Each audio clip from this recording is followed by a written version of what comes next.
This week I sit down with comedian Pete Holmes to talk about the hero's journey. We're also getting a closer look at the newest droid in Star Wars, BD-1 from Star Wars Jedi Fallen Order. And Thrawn is back, baby!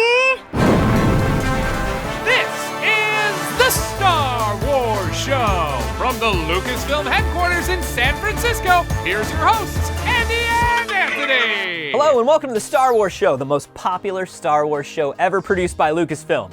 That is shot in a copy room with a runtime of under 15 minutes, made specifically for the internet. We're like the holiday special of shows. Unknown by a majority of the population and barely spoken about by those that do know of it. We're Lucasfilm's lumpy, and that's how we like it. And now the news.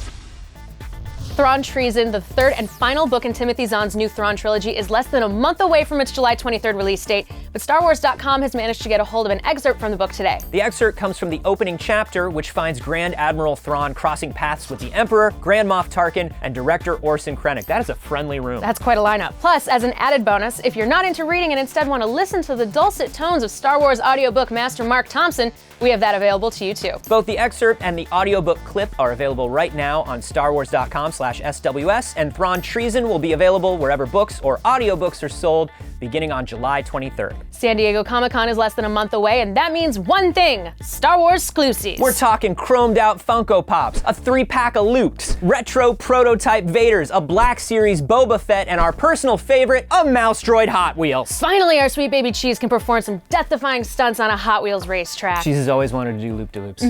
Cheese has always wanted to do a loop-de-loop. For a full list of all the Star Wars exclusives coming to San Diego Comic-Con, check out StarWars.com/SWS. Star Wars Jedi Fallen Order released the full 30-minute demo of the game, previously only seen behind closed doors at EA Play earlier this month. And now you can watch it right now at this link. And while we're talking about Star Wars Jedi Fallen Order, one of the breakout stars is the droid BD-1. There was even an actual physical BD-1 in attendance at EA Play that I got to hang around with. While our very own AJ Camarillo got a chance to hang out with the person who brought this lovable character from the video game into the real world. Check it out.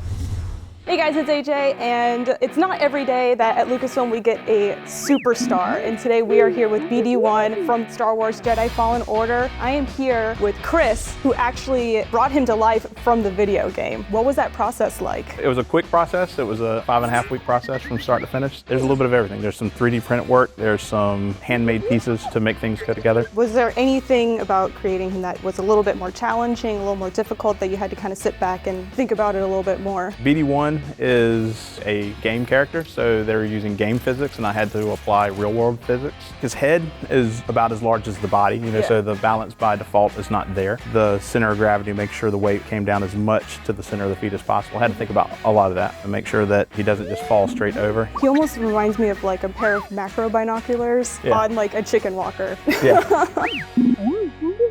He's very expressive. What are some of the emotions that he can convey? I tried to give him as much articulation for what I had as possible, that the head can move in all directions so he can look in different positions. He seems to express a lot of emotion with his ears, and so it gives you the ability to create different looks, like a easy sad look by looking down and pulling the ears back. A lot of people like the front eye, so having that look around and give that curious look without a lot else going on, and then you tie all those together with the audio to try and make it come across as a character. Thank you so much for bringing BD-1 by. He is absolutely adorable, and he is going to steal so many hearts on November 15th when Star Wars Jedi Fallen Order comes out. But if you need more details right now, you can go to StarWarsJediFallenOrder.com. Pete Holmes is here with me, and we were just talking about how Rogue One is your favorite Star Wars movie. It is. But according to your Twitter, you said that on your deathbed you would regret not seeing it in theaters. So did you go back and see it in theaters? How could I? What, do they have midnight screenings here? I saw the movie theater you have. If you have a Rogue One, because it's such a beautiful movie. It is. One of the things that I love about it was that like Solo and Rogue One both have third acts that are very bright, which is like palm trees and light. Instead of like typically your earlier Star Wars movies, it's very Joseph Campbell-y. You got to go in the cave. It's going to be dark. It's going to be scary. You're going to be cut off from your friends and you're going to be alone. But Rogue One, it's the opposite. Everybody's together. Everybody's working together. And then they all die. Spoiler.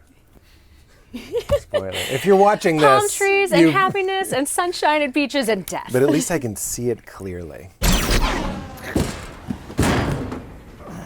Anywho, so back on topic, I'd love to hear a little bit more about your history with your Star Wars fandom, because when you came in here looking around, you geeking out about all of our toys and all that stuff, and it seems like a lot of really fond memories. I do. Childhood. Yeah. Well, I really freaked out when I saw these toys up there. Just seeing those boxes reminded me of like going to Toys R Us. We would go on Sundays and we would pick out one toy. Had we known the franchise money, yeah, we opened them all. What a piece of junk. But yeah, of course these movies are treasures for me. And then later, as I got older, they kind of took on a new meaning for me, filled a lot of gaps in my vocabulary. In fact, I was on a plane today, and on the plane I was talking to somebody about Joseph Campbell, because we were talking about how important it is to leave home at some point. Whether you do it figuratively or literally, like leaving your comfort zone is really important.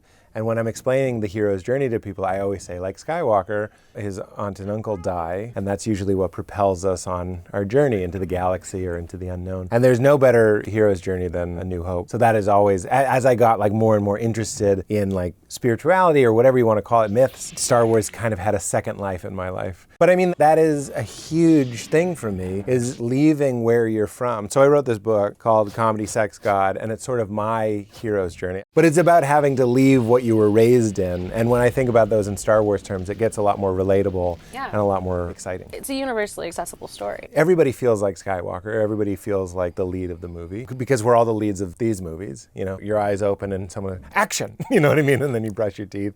That scene gets cut. But so I was thinking, like, a lot of cities, people tend to stay. Oh, yeah. And it's scary to go on a journey. I did leave, and then I got thrown into the sort of the wilderness. I was very scared and I didn't know what to do, so I had to like find allies, right? And Duncan Trussell, who's a podcaster and a comedian, was so clearly my Han Solo. So then in your movie, Mos Eisley Canteen is a comedy club? Yeah, totally. That's exactly right. I would hang out there. There's an open mic every Tuesday. I would watch the crap out of that. If you could make a VR experience where we can go watch comedy in the Mos Eisley Cantina, I think we would all do that. And then later I met my Obi-Wans and my Yodas, and that's sort of what the book is about. That's how Star Wars fills blanks in my own story and helps us make sense of our lives. No, I love that. You're watching the Star Wars show. Goodness, that Pete Holmes is charming. Yeah, he's like a really tall and funny Luke Skywalker before his uncle bought some secondhand droids off a couple of Jawas, found a message from his long-lost twin sister, and ended up destroying his absentee father's house in a glorious explosion. I'm not familiar with the reference. And speaking of glorious explosions, the 4th of July is a week and a day away, and we want to celebrate with you. Show us your Star Wars patriotism by using the hashtag Yavin4th of July. Nailed it. We're talking stormtroopers and parades, lightsaber flagpoles. If it is beaming with Star Wars patriotism, we want to see it. Get creative, kiddos. We're aiming to make this one a new tradition. And as always, remember to like the video, subscribe to the channel, follow us on Twitter, Facebook, and Instagram, and remember, you can learn a lot from a dummy. Buckle your safety belt. Thanks for watching, and may the Force be with you. What? Grand Admiral Thrawn. Available. Do you think in 20 years we'll be like an ugly lunchbox exclusive at a convention? Oh my God, I hope so. That would just be life peaked.